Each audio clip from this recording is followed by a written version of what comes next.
dari tadi kita sudah dengarkan bagaimana argumen dari sejumlah narasumber mengenai mural yang sempat viral itu. Tapi bagaimana pendapat warga? Kita akan hadirkan untuk Anda berikut ini.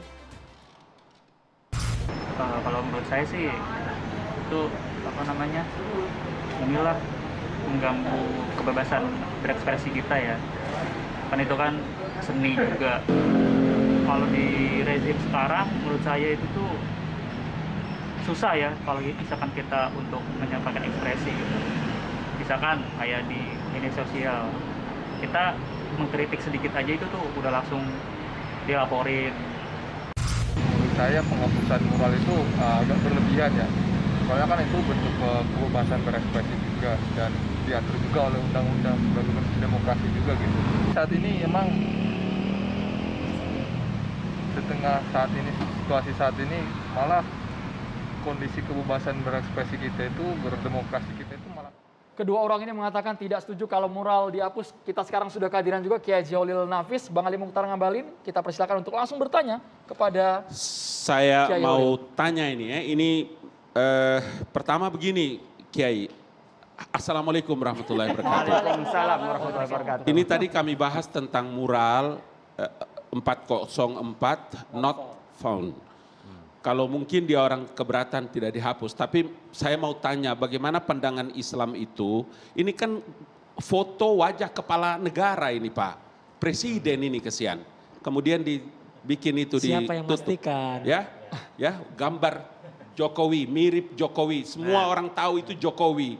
Kemudian ditulis di Semua situ, orang tahu nggak? ya Salah 404 itu adalah ruang tempat penyimpanan data yang kalau tidak ditemukan di Google, di searching tidak ada, Bukan, maka salah. secara manual, Ini salah, secara komputernya secara salah, manual, Boleh langsung itu to the bisa point, Bang, ke itu. pertanyaannya, Bang. Yang saya mau tanya, apakah ini masuk dalam kategori fitnah atau mencederai kepala negara?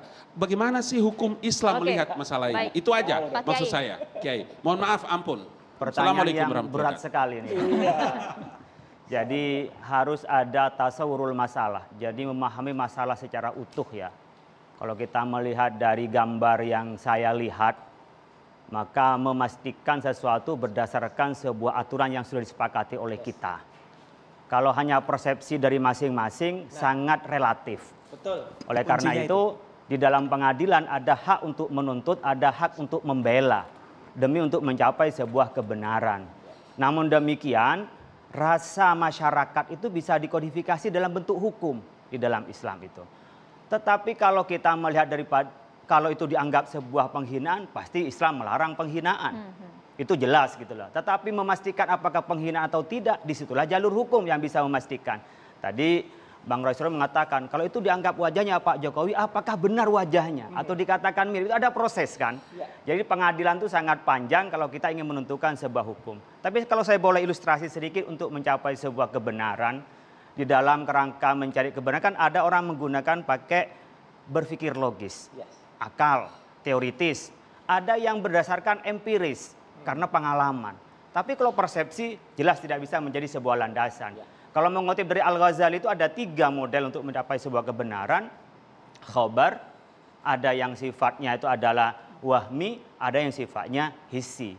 Kalau Ibnu Taimiyah menyebutnya ada disebut khobar dan disebut dengan sebuah indera dan akal. Jadi kalau kita ingin mencapai kebenaran, apakah dari wahyu? Kalau enggak disebut dengan intuisi ya. Ada orang menyebut intuisi, tetapi dalam ajaran Islam disebut dengan wahyu. Yang bisa dipastikan kebenarannya kalau dalam Islam, dalam keyakinan kami. Tapi untuk mencapai sebuah kebenaran, ya ayatnya benar, tapi pemahamannya belum benar. Di situ letak akuli. Ada akal untuk mencapai sebuah kebenaran. Tapi dari proses kebenaran itu ada yang namanya hati yang bisa menyampaikan. Itu yang bisa untuk menuntunnya. Oleh karena itu kalau kita mempersepsikan masing-masing, ya sebagaimana persepsi pada malam hari ini, bagi yang kontra, apapun yang dilakukan oleh pihak pemerintah adalah salah. Tapi begitu juga bagi pendukung pemerintah, siapapun yang mengkritik, dia adalah ancaman bagi kita. Tapi ada pihak ketiga, adalah kita menjadi teman. Kalau memang itu benar, kita dukung. Kalau kita salah, ya kita luruskan. Dan itu adalah pihak yang ketiga seringkali, wasatiyah ini diseret. Kata orang kanan dia di kiri, kata orang kiri dia di kanan. Sebenarnya persepsi itulah harus kita perdebatkan. Dan perdebatan malam ini adalah untuk mencapai sebuah kebenaran. Bagi orang yang bijak, Kritik itu adalah cermin yang sebenarnya. Tapi bagi orang yang tak punya hati yang lurus, maka kritik itu adalah pedang yang dihunuskan kepada kita. Terima kasih banyak Kiai Haji Holil Nafis sudah di Catatan Demokrasi, Bang Said Didu, Mas Roy Suryo, Bang Abalin, dan juga Mas Adi Armando. Terima kasih sudah hadir. Iya. Ini akhir dari Catatan Demokrasi kali ini. Kita akan berjumpa lagi di Catatan Demokrasi minggu depan. Saya Maria Segaf. Dan saya Andromeda Mercury. Selamat malam. Merdeka, sampai jumpa. Sampai jumpa. Merdeka.